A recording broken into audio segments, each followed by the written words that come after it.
Nagsama-sama sa isang gabi ng konsyerto ang Filipino community sa Los Angeles, California bilang pagdiriwang sa husay ng Pinoy sa larangan ng sining at kultura.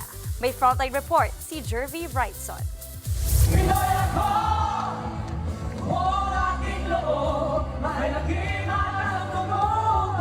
Sa pagpapatuloy ng selebrasyon ng 50th edition ng Metro Manila Film Festival, isang free concert ang inihandog para sa Filipino community dito sa Los Angeles, California. Present ang mga Pinoy celebrity na lumahok din sa Film Fest.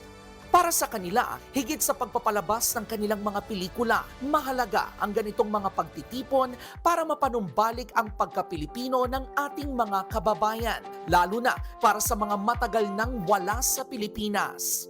At least ginagamit natin yung sarili nating craft sa paggawa ng pelikula para maramdaman nila na nasa Pilipinas pa rin sila.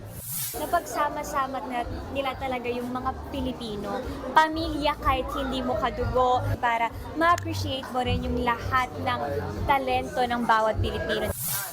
Full support din si First Lady Liza Araneta Marcos sa konsyerto.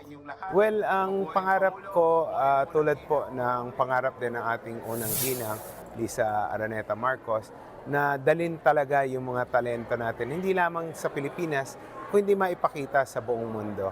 Sabi nga niya, we give the world our best.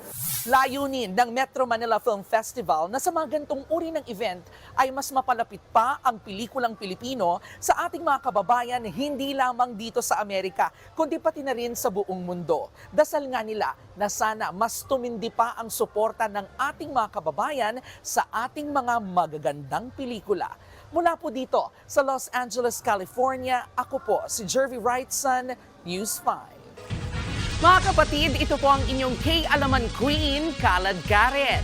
Always remember na ang K-Alaman ay K-Yamanan.